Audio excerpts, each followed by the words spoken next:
Hello students, कैसे हैं आप लोग। आज हम लोग पढ़ेंगे क्लास सेकेंड की हिंदी लिटरेचर। ठीक है, हिंदी लिटरेचर का फर्स्ट चैप्टर पढ़ेंगे। तो आज हम लोग कविता पढ़ेंगे। कविता में जो भी इसकी मीनिंग्स होगी उसको हम लोग सीखेंगे, क्वेश्चन आंसर सीखेंगे और इस कविता से हमें क्या सीख मिलती है उसे हम लोग सीखेंगे। ओके। प्रकृति की सभी चीज़ों में कुछ न कुछ अद्भुत है। ये बात किसने कही है? अरस्तु जी ने। अरस्तु जी कहते हैं कि प्रकृति की सभी चीज़ें हमें कुछ न कुछ देती हैं। जैसे पेड़ पौधों से हमें फल मिलता है, सब्जियां मिलती हैं खाने के लिए, है ना। पहाड़ों से हमें क्या कहते हैं, मिट्टी मिलती है। और जैसे हिमालय पर्वत है, वहाँ से जल निकल के आता है, पानी निकल के आता है ना। ऐसे बहुत सारी चीज़ें हैं, हर जगह से हमें कुछ ना कुछ मिलती है। मिट्टी के अंदर से हमें बहुत सारी चीज़ें मिलती है ना, पृथ्वी के अंदर से। तो ऐसे हर जगह है जहाँ से हमें कुछ ना कुछ मिलता है। ठीक है। दूर पहाड़ हमें सिखलाते, बनो अचल मन साधो, करो परिश्रम अंतिम दम तक, जीवन से मत भागो। तो इसमें कवि कहता है कि दूर पहाड़ हमें सिखलाते हैं कि अचल बनो, अडिग बनो, करो परिश्रम अंतिम दम तक, जीवन से मत भागो। वो कहते हैं कि अंतिम दम तक परिश्रम करो, अपने जीवन से मत भागो, हार कर मत भागो। पहाड़ जैसे बनो। जैसे पहाड़, चाहे तूफान आए, चाहे आंधी आए, चाहे कुछ भी हो जाए, पहाड़ अपनी जगह पर अटल बना रहता है। उसी तरह से परिश्रम करते रहो, अपनी जगह पर अटल बने रहो। ठीक है, परिश्रम से कभी मत भागो। फिर आगे कहता है, झिलमिल झिलमिल तारे कहते, सदा चमकते रहना, अंधकार कितना हो फैला, हर पल लड़ते रहना। जो तारे झिलमिल झिलमिल होते हैं वो सदा चमकते रहते हैं। तो कवि कहता है कि अंधकार कितना भी फैला हो, कितना भी अंधकार फैला हो, लेकिन हमेशा चमकते रहना चाहिए। हमेशा अपनी परिश्रम अपना करते रहना चाहिए। हर तूफान से, हर चीज़ से हमें मतलब लड़ते रहना चाहिए। जो भी कठिनाइयाँ आती हैं उससे हमें लड़ते रहना चाहिए। ठीक है। कलम सिखाती हमको लिखना, पुस्तक ज्ञान बढ़ाना, लहर लहर लहरें लहर सिखलाती, लहराते ही जाना। पुस्तक सिखाती हमको, पुस्तकें क्या मतलब, कलम हमें क्या सिखाती है? हमको लिखना सिखाती है और पुस्तक से हमारा ज्ञान बढ़ता है। ठीक है।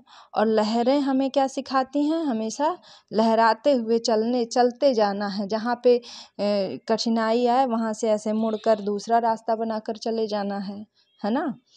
तो इसी तरह से लहराते हुए निकल जाना है। जैसे पानी जैसे कहीं अब पानी ऐसे ऐसे जाता रहता है, कोई पेड़ आ गया या कोई पहाड़ आ गया तो ये दूसरा रास्ता बना लेता है, ऐसे निकल जाता है, जाएगा इसी रास्ते पे। लेकिन अगर कुछ आया, कुछ भी चीज़ आ गई तो ये फिर से ऐसे निकल गया, साइड होके ऐसे निकल जाते हैं। तो ऐसे उसी तरह से जैसे बीच में हमारे पास जब कठिनाइयाँ आती हैं तो हमें भी उसी तरह से आगे ऐसे बढ़ जाना चाहिए। ठीक है। जीवन का उद्देश्य है बढ़ना, नई मंजिलें पाना, पहुँच गगन में जाओ तुम, पर धरती नहीं भुलाना।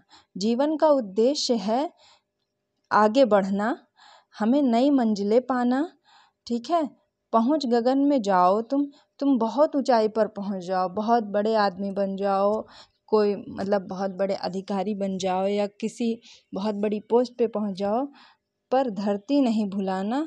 पर अपने जीवन को, अपना जो बचपन है, जो जिस परिस्थिति से हम गुजर कर उस स्थान पर पहुँचे हैं, उसे हमें नहीं भूलना चाहिए।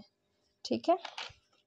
अब इस चैप्टर के बारे में जो इसका जीवन मूल्य है उसको हम लोग देखते हैं। अपने आसपास की प्रत्येक वस्तु को सकारात्मक रूप से देखने पर हमें सदा सीख मिलती है। इसीलिए अपने आसपास की सभी वस्तुओं को हमेशा सकारात्मक रूप से देखना चाहिए। ठीक है। अब शब्दार्थ देखते हैं। अचल, अचल मीन्स स्थिर और गतिहीन। ये क्या है, शब्दार्थ में हम लोग को हमेशा पर्यायवाची शब्द भी मिल जाते हैं, तो ये पर्यायवाची शब्द हमें आगे चलकर भी बहुत काम आते हैं, कॉम्पिटिशन्स में भी काम आते हैं, तो ये बहुत ही काम के होते हैं शब्दार्थ। अचल मीन्स स्थिर, गतिहीन, दम सांस श्वास, पल समय का एक छोटा सा भाग या क्षण, ज्ञान या जानकारी, परिश्रम मेहनत, अंधकार अंधेरा, उद्देश्य लक्ष्य, मंजिल अंतिम पड़ाव या मुकाम। ठीक है।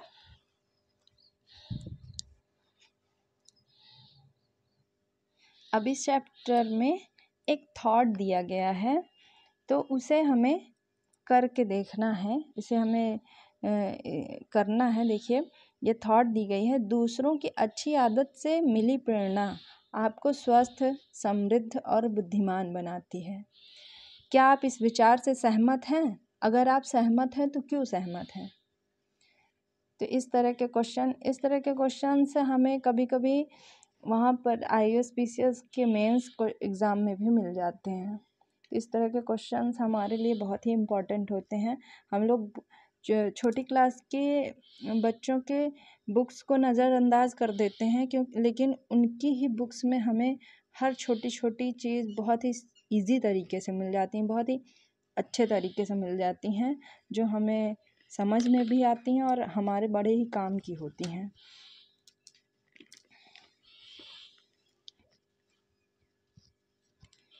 ये देखिए, इसमें लाइफ स्किल के बारे में बताया गया है, जैसे वो एक बच्चों के लिए बताया गया है कि हमें मधुमक्खियों से क्या क्या मिलता है, उसके बारे में एक स्टोरी छोटी सी बताई गई है कि पिताजी मधुमक्खियाँ क्या कर रही हैं। एक बच्चा बोलता है, पिताजी मधुमक्खियाँ क्या कर रही हैं?